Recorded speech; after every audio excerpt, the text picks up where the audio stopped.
Welcome back to Julie's.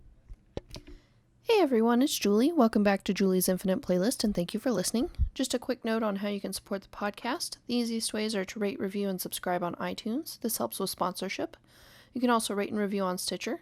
If you'd like to go the extra mile, you can become a patron on patreon.com and donate $1 to $10 a month and get some pretty cool rewards in return. I'd also like to take a moment to address any musicians listening if you'd like to be featured on the podcast. This is a podcast dedicated to up-and-coming musicians in Austin and around Texas who are not signed to a label or who are signed to a small label. I'd also like to see you live first. The best way to contact me is via Facebook Messenger. Just search Julie's Infinite Playlist and shoot me a message. Let me know where I can listen to your music and when you'll be playing in Austin next. Thanks so much for listening, and here's today's episode with Almost Famous Friends. Welcome to Julie's Infinite Playlist. Today we have Almost Famous Friends. If you guys want to introduce yourselves and what instruments you play. My name's Tristan. I sing and play guitar. Hey, and I'm Eris. I play drums. Awesome. And where did the name come from? It's actually kind of a funny story. The name is a Fall Out Boy reference. The first track on Fall Out Boy's record, From Under the Cork Tree, our lawyers made us change the name of the song so we wouldn't get sued. In the chorus, he says the line that's something about almost famous friends. Yeah. I just thought that was like super cool, and that's where it comes from. That's awesome. That's my favorite Fall Out Boy album. Yes, it's a fantastic one. It's so good. I applaud this decision making on the name. Thank you. And how did you guys get into music? Personally, I've been doing music since I was really young. I started on piano when I was about 7. Mm-hmm. Started on guitar when I was about 10 or 11. And then middle school band, percussion, kind of like very basic, like snare and a marimba kind of stuff. Mm-hmm. And then some vocal training and some more guitar training in my early high school years. And then now I'm in college and doing a little bit more piano and a lot more theory and a lot more audio production kind of stuff. Very cool. Yeah, my background's a whole lot less classical in that regard. I actually started playing drums because of that game Rock Band? Yes. Yeah. So I just played played a lot of musicians. I just played that when I was young. Figured out I liked hitting things with sticks. Yeah. Ended up deciding, hey, if I can play this video game, why not just do the real thing? Yeah. And that's been that since then. Nice. Yeah. Rock Band and I think Guitar Hero have spawned a lot, especially drummers, I feel like, have come from just like, hey, this is fun. I want to do this in real life. Yeah, and it just translates really well. Yeah. Probably a lot better than the guitar does. Yeah, definitely. Yeah. Guitar Hero is not real life guitar. That's not how that works. And how did the band come together? Well, in the very beginning of Almost Famous Friends, our original bassist, named Nick, me and him were just kind of jamming and writing some songs together, and we were kind of like, this stuff is pretty good, like, we should make this a little bit more real. And we connected with my friend Constantine, who actually was in a band with me in the past called More Than Ghosts. And then I found Eris on Craigslist, just a guy that was looking for a band, and we were a band looking for a guy who played drums. And we met up, and he learned a couple of the songs that we had already written, and from then it was really gelling, and we just kind of pushed on forward and continued writing. And man, what was that like? That was like January 2015. Something like that. That was a hot minute ago. Yeah, so it was a little bit over 2 years. Yeah, and that's kind of just how, the very beginning of all of this came to be. Yeah. Mm-hmm. We played our first show very shortly after that, probably in like early March. Mm-hmm. Played our very first show together as a band, and released our first EP towards the end of April or early May of that same year, 2015. Yeah, so we really just kind of hit the ground running with the band. Awesome. Definitely. But yeah, that's a good lesson to everybody. Find people on Craigslist. That's what really sticks. I'm not sure if I 100% condone that, but it can be okay if you know what to look for. Right. Just be very careful. Meet in public. Do you remember the name of the first band you were in? If it was... First band I was ever in? Mm-hmm. I was in a cover band in like late middle school called Unleashed. Mm-hmm. We played like some Kansas covers, played some like Bon Jovi covers, some like really cliche stuff. Yeah. I would say that was like my first official band. I was only a part of it for a few months, like 4 months or 5 months or something. Yeah. But that was definitely my first like band experience. Nice. Unleashed. Yeah. My first was the Wayfarers Club, Oh, which is a band I'm in with my brother. We're actually still going. We're playing tomorrow night. Nice. Yeah. So- I play in that too. I play lead guitar with them. Okay. It's a lot of fun. I've been listening to them as well, so... Oh, That's awesome. Yeah. Yeah. Very cool. And how many bands were you in before Almost Famous Friends? Wow.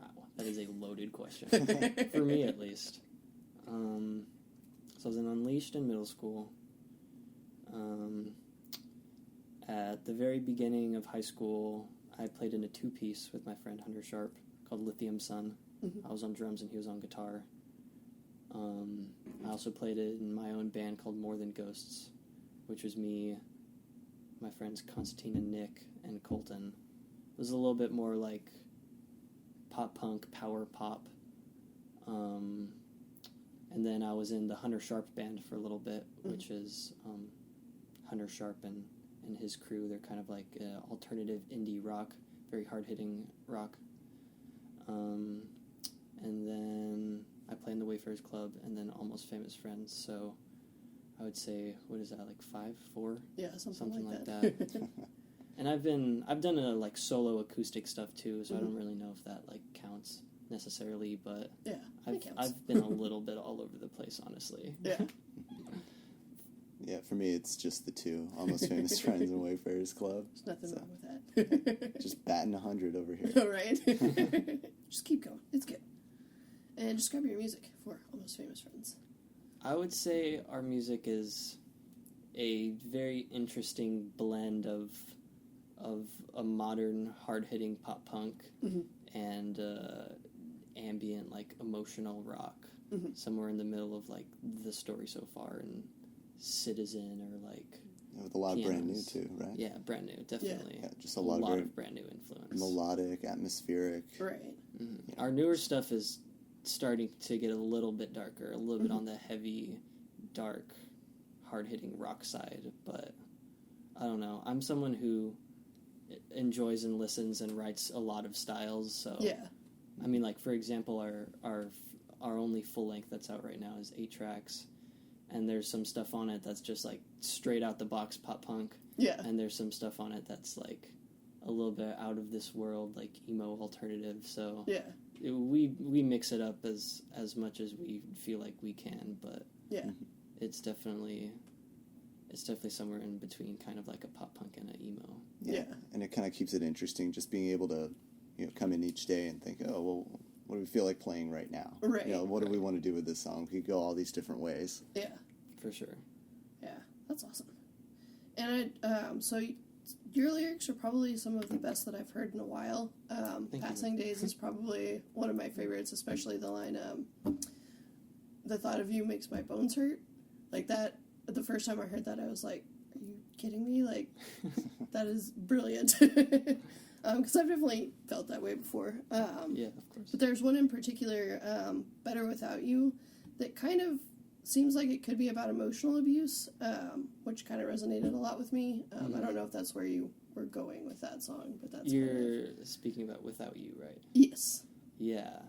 That song is a very interesting song to describe. But it definitely is a little bit about realizing some bad dependent habits. And also, it's a little bit of like a denial thing, like, you realize I'm better without you, but are you really? Yeah. But kind of like, I don't know, that's a song with like a lot of stuff behind it. Yeah. Like, I wouldn't say that song is really particularly about any one like event, but And it's kind of up for your own interpretation. Right. yeah, definitely. That's something that I like the most about lyrical content in music is that you shouldn't always feel the need to like explain every part of it, because to somebody else it could mean something completely different than what it meant to you in the moment when you wrote it. Yeah, definitely. And it's very, very dark, but also very, like I said, it just resonated a lot with me. So for sure, I appreciate that. Yeah. And what are your shows like? Our shows, you mean just like from our end? From what? Yeah.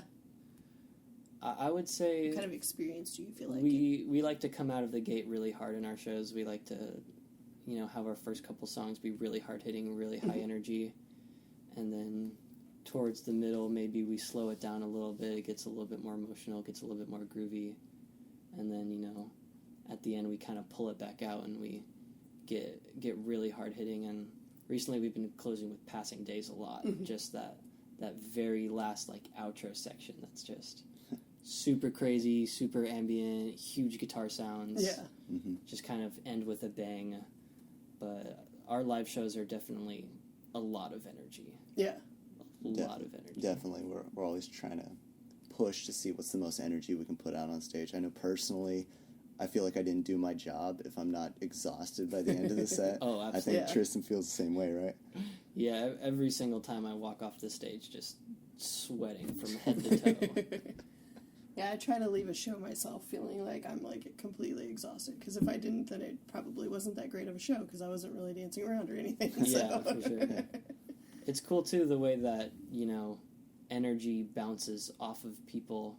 Yeah. Our lead guitarist Hunter Sharp is probably the most wild of all of us on stage. He goes pretty hard sometimes, and it's good because I see that and I'm like, oh, I gotta step it up.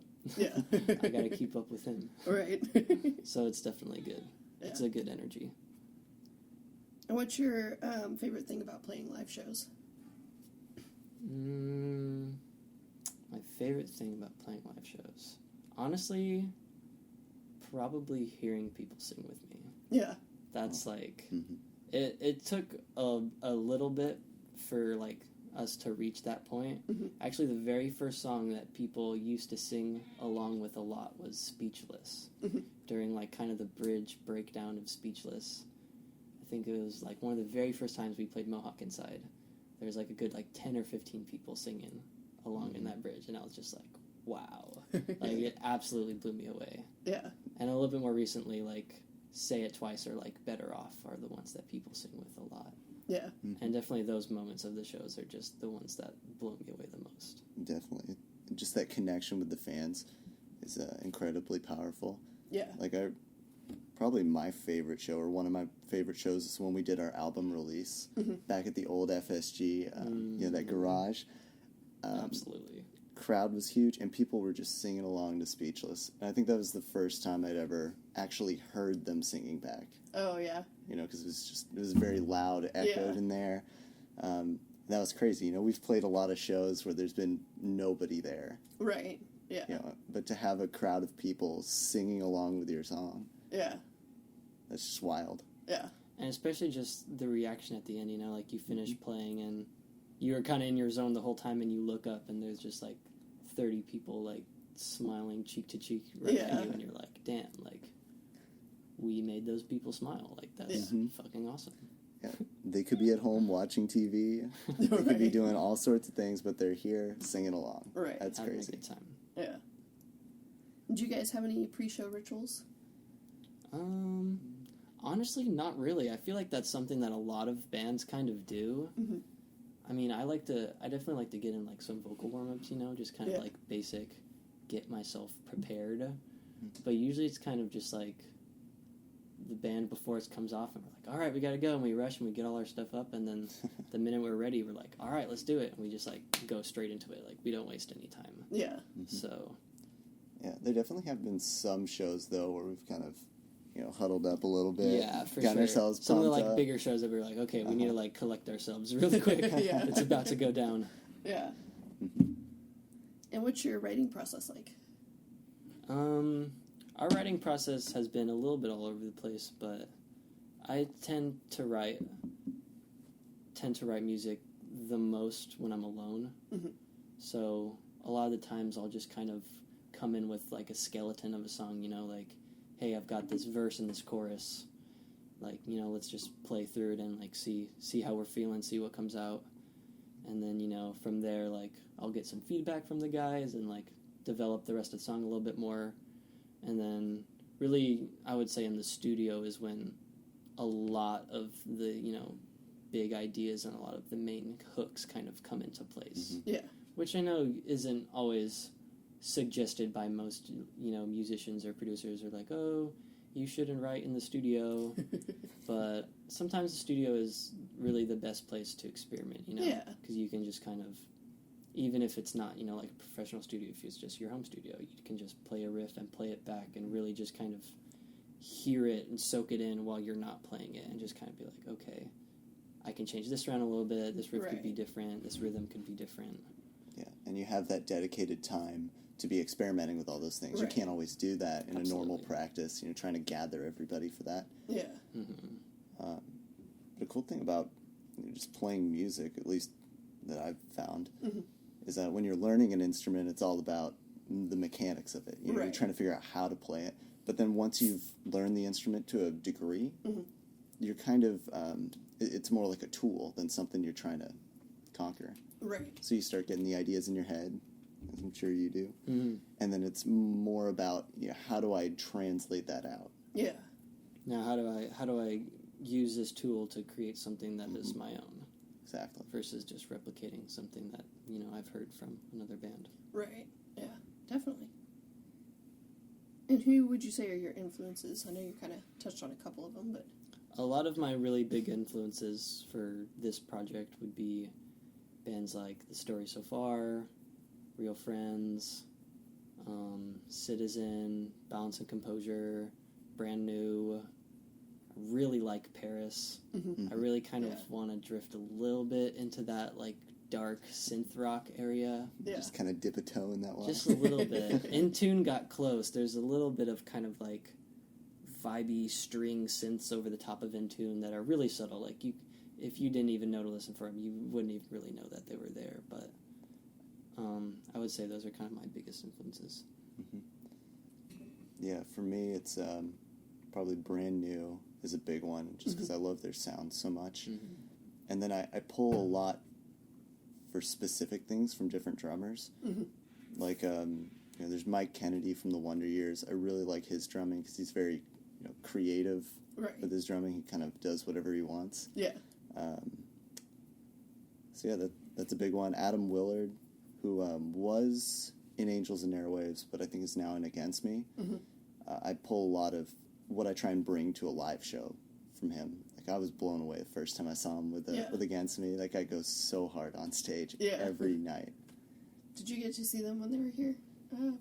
Yeah, I saw them when they played in San Antonio. I think it was on the Transgender Dysphoria tour. Okay. I didn't see them when they were here just recently, though. Okay. Yeah, I think my friend went and saw them, and she had a blast, so... Oh, they're a great live band. Yeah. And who do you listen to that you think would surprise people? Ooh. It's just like completely left field of what you think people... Well, I mean, I listen to like a lot of EDM. Mm-hmm. I listen to a lot of like really heavy like hybrid trap and like really heavy like future bass or even some dubstep. I would also say like some people might be surprised to know that like I've listened to a lot of John Mayer. Mm-hmm. Like back in a lot of my younger years, I was really influenced by John Mayer when I was doing a lot of his solo acoustic kind of stuff. Mm-hmm. I don't know. What about you? Yeah, I guess maybe a surprising one, since we're going for such a big sound on albums and, you know, live shows and things.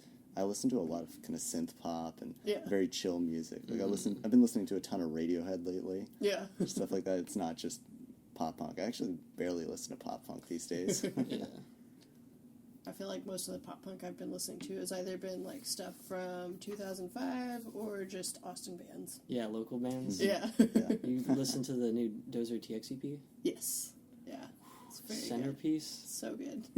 That song gets me every time. Yeah. Yeah, they're pretty fantastic. Absolutely. Dozer, please come on my show. And if you could write with anyone, alive or dead, who would you want to write with? I would say it would probably be like Pete Wentz and Patrick Stump. Yeah. Just the combination of Pete's lyrics and Patrick's melodies is just undeniably fantastic. Yeah. Definitely. Yeah. I think it's probably a little cliche, but I'd probably go with Kurt Cobain. Just get that, just that rock and roll feel going on. Yeah. Yeah, I think if it could happen, Kurt Cobain would be pretty amazing. And what's your favorite Austin venue to play? To play? It's probably a little bit of a tie between the Sidewinder outside stage and like the Mohawk inside stage. Yeah. Those are both just two really clean venues with really nice sound. Yeah. That, people know. They see a shows at the Sidewinder at the Mohawk and they're like, oh, like, they just want to go because they know that's a nice place to see some music, Definitely. Back in the day, the old garage FSG was also was one of my favorites. Not everybody loved it, like it's kind of hot, it's kind of dirty, the sound was kind of weird. Yeah. But I was like, man, just that place felt like home for a while, like you could go see local bands there like Monday, Tuesday, Wednesday, Thursday, Friday, Saturday, Sunday for $5 every day for like a couple of years. It was like 2 years or something. Yeah, and just the way it was laid out, it kind of felt more like an event than a show. Yeah. So you've got the whole row that people just hang out in. Sometimes they'd have kegs like we had for our show there. Yeah. It's almost like a mini festival. Right. But my favorite's probably, I want to say Sidewinders indoors, but there's so little room for the drums on that stage. Probably Stubbs indoors. Yeah. Ooh, that's a good one too. We haven't played there in a while though. We played there once or twice? Once, I think. Because, we were doing that benefit show with Wayfarers, and was Hunter on that show? I think so. Yeah, I apologize for the cat. No. Obviously, he just wants attention. Yeah, he's just it was Connor Stevens and the Wayfarers Club and Hunter Sharp and Almost Famous Friends. That was the only time we've played Stubbs inside. That was a great show, though. That sounds awesome. It was a fun time. I've only been Stubbs indoors one time, and it wasn't for an Austin band, but it was a nice little area. For sure, it's a cool little room, and it's got kind of those spots up top where people can kind of just sit and chill. So I feel like you got to have the right size crowd, though. I feel like a lot of shows that get booked there, it just fills up, and then you can't see anything. Yeah, you kind of want to have that middle ground. Yeah, for sure. Yeah. What's your favorite song to cover? Do you guys cover any songs? We have in the past. Our guitarist and bassist Hunter and Marlon really don't like playing covers. Okay. Specifically, Hunter does not like playing covers. I don't know. He just doesn't really like to learn other people's songs very often. But we've done some covers in the past. Like we've done "How Does It Feel" by Citizen. We've done "Sticks and Stones" by The Story So Far. We've what else? We've done some different acoustic covers. Like we did "Let's Talk About Your Hair," "Have Mercy," "Fine," "Great," "Modern Baseball." We've done a couple different things, but nowadays we don't play that many covers. Yeah. We never really did. It was maybe one or two a set, even when we were starting out. Yeah. We played, definitely no more than one a set, but for the longest time, we played Sticks and Stones in our set, for maybe a year, and then we switched to "How Does It Feel" by Citizen for maybe another 6 months. And then at that point, we had enough songs so that we're okay, we probably don't need to play covers anymore. But I might play one tonight. I'm really thinking about playing "Placeholder" by The Story So Far. Love that song. Yeah, it's the most underrated track by The Story So Far. Yeah, honestly. But recently we haven't really been doing too many covers at all. Yeah.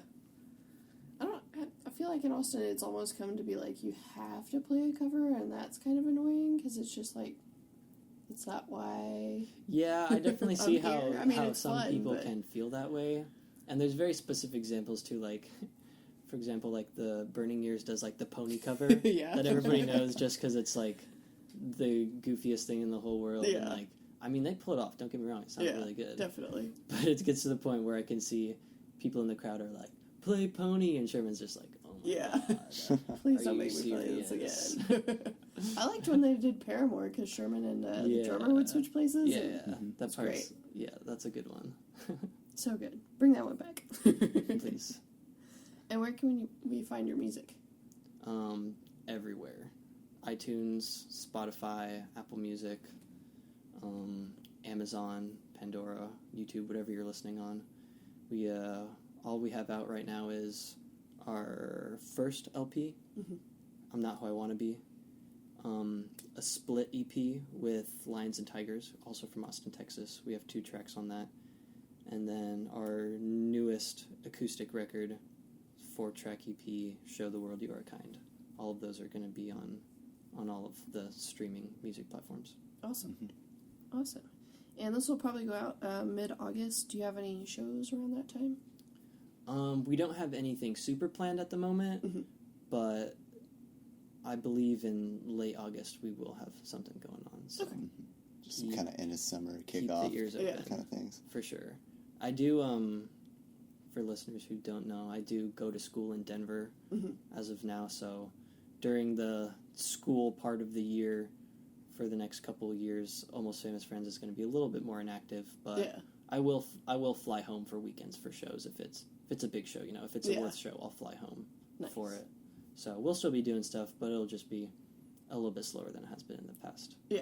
Which isn't too bad. It gives us a little bit time to kind of just slow down and, work on some writing, work on some marketing, that kind of stuff. Yeah. And, during the summers, we just go as hard as we can. Yeah. That'll be awesome. Absolutely. Awesome. You guys ready to play a song? For sure. Awesome.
Thank you for listening. This podcast was created and produced by Julie Roth with help from Nick Colbert. Special thanks to Nikki Nadeau. All songs performed are property of the musicians performing them. If you like the podcast, please share it with your family and friends. You can also rate, review, and subscribe on iTunes, and rate and review on Stitcher to help the podcast get on the charts. If you'd like to support the podcast, you can do so at www.patreon.com/Julie's Infinite Playlist, and give us a like on Facebook and Instagram. Thank you.